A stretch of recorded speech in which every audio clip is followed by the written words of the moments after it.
Good morning, good afternoon, good evening. Tommy at Munn's Family Homestead.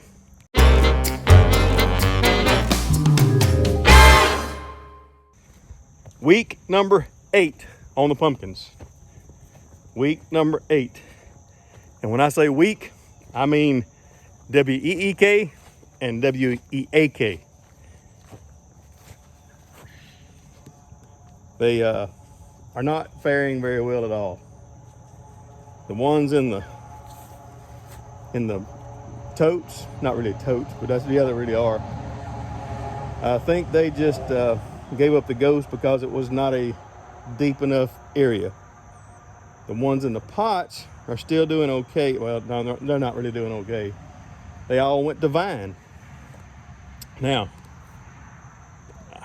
like I said, I told you from the first of all, this was an experiment for us to try just to see what happens.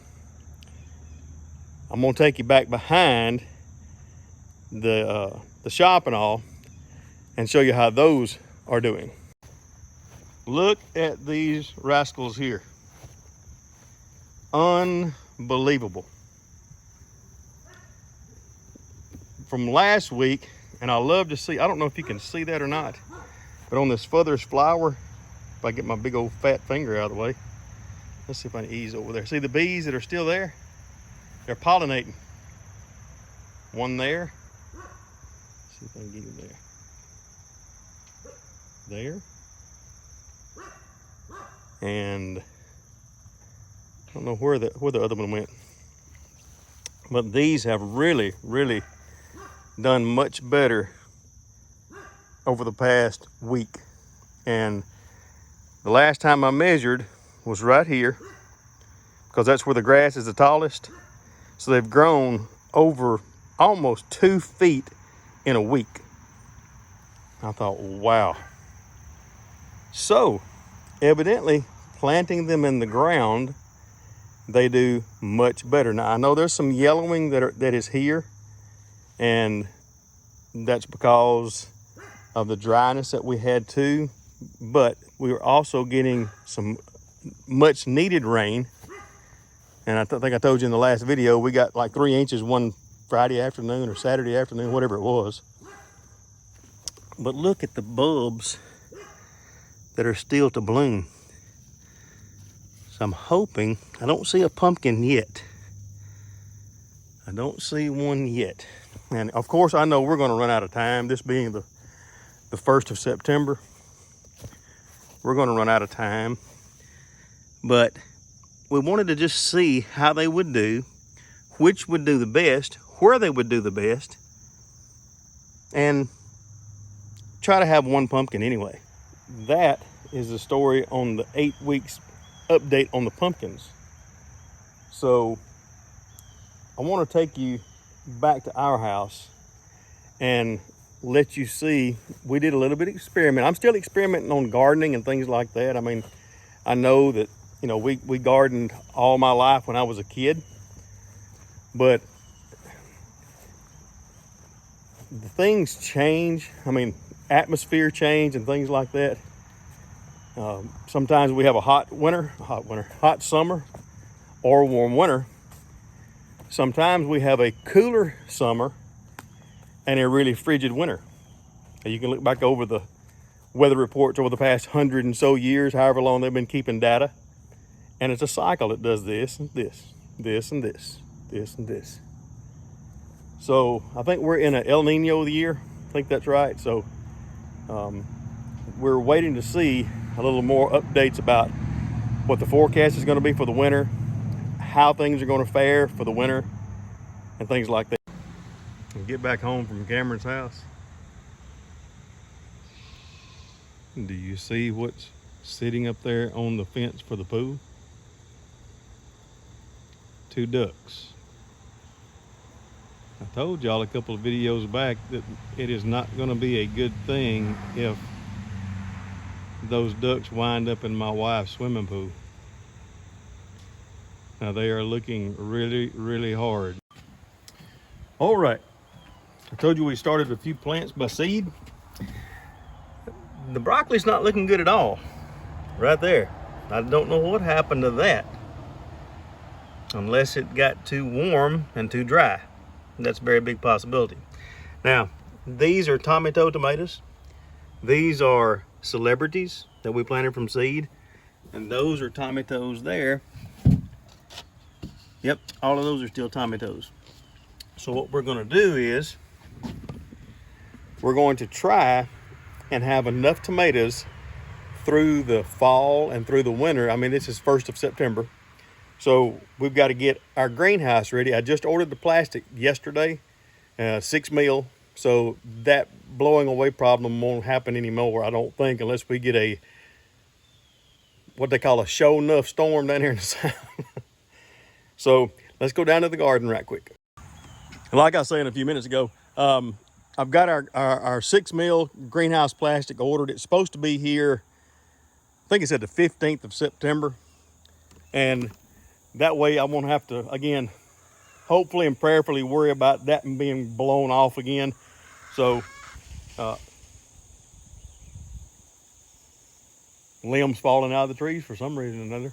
Anyway, our banana peppers, I actually harvested them this morning, early, and I've still got a few that are trying to come along. There's one there, you can see, and a few more. And then again, our jalapenos, well, there's one there that's coming along. But our jalapenos are absolutely continuing to just flourish. Now, Alicia makes homemade salsa dip, and we use it for that. And I think I'm gonna try to pickle some of these banana peppers. I've never done that before, so maybe a video I try, and if it doesn't work, it doesn't work. So, you know, we'll see what happens. I did do something too. I may have showed you, I may not have, but I did take 2 trimmings, just a couple of shoots off of these.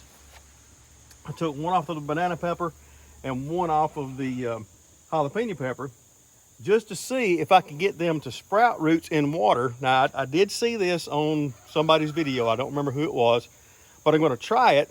And then when we get the greenhouse done, I'll see if we can grow some banana peppers and jalapeno peppers during the winter. So we got to try something. All right, those Chinese long beans, they are, and I don't know why this one is doing this.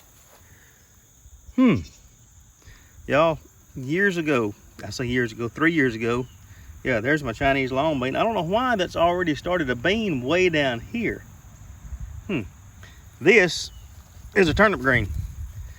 And I got some of the dirt from over there to fill these up with, so I guess there was one that stayed there. But anyway, these are running really well. I've already, like I said, got beans down there.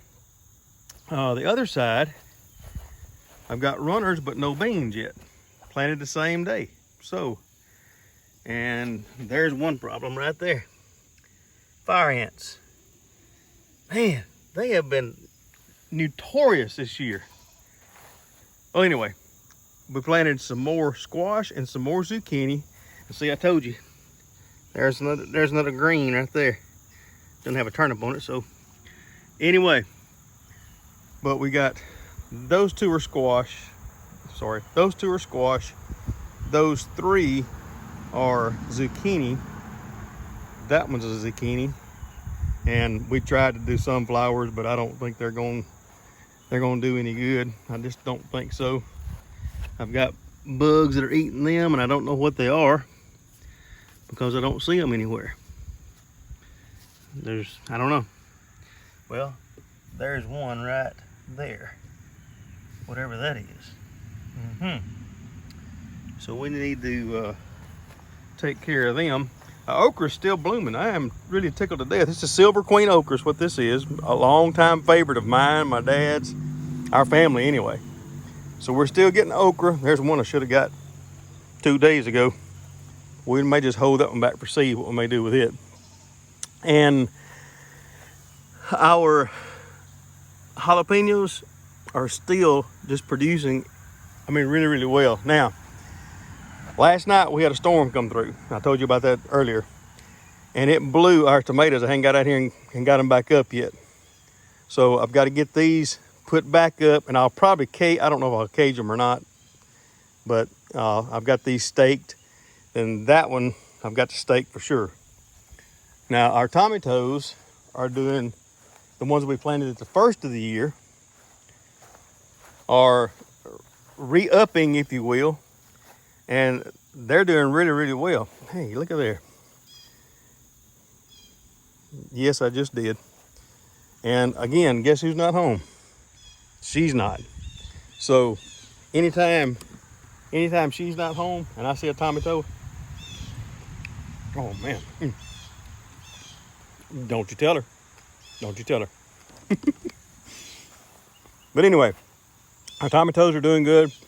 Blueberries did really, really good this year. I didn't do a whole lot on them, but we had enough to eat on for breakfast and snacks. And I like freezing mine and just had them as a snack, watching TV or whatever else. But I like them like that, because to me it enhances the flavor. Now it may not to anybody else, but I don't just eat them straight out of the fridge or the freezer. I'll actually take and let them stay out of the freezer maybe 10 minutes, something like that. Man, they're good. So anyway, that is an update on our pumpkins, update on our squash, the rest of the vegetables we've got going on. I just like ran through this great big huge, you can't see it though, there's a spider web that goes from that T-post right there to that T-post. Oh, and we did, I told you what we were going to do with our muscadine. We did put part of a cattle panel up. That's it, cattle panel. And we're going to let that grow next year. And it'll take a little while for it to develop really good to have muscadines on. But one thing I do need to do, you see those ends down there? I've got to cut those off. That's the next thing I got to do. I got to get my grinder and cut those off. But anyway, they've got to be on camera, y'all. Especially that one. That is yes. Flower. Boy, I have trouble with names. Why? I don't know. But anyway, Flower and Lilo. I was kind of worried about them, sure enough, at one time, because she was kind of being not really aggressive, but she likes her space, if you know what I mean. Ladies, you like your space. But anyway, hey, I want to thank you so much for watching Muntz Family Homestead. I know this is just a quick update and things like that, but hey, God bless you. Thank you so much for watching Muntz Family Homestead. We love y'all and appreciate you liking and subscribing and sharing our videos. I get so many positive comments and things like that. I promise you, I try to answer every one of them. Put in a comment, hey Tommy, you forgot to say something about the comment or something like that. Hey, good or bad, sometimes I get bad ones. That's okay. That's just part of it. God bless you. And remember, God loves you.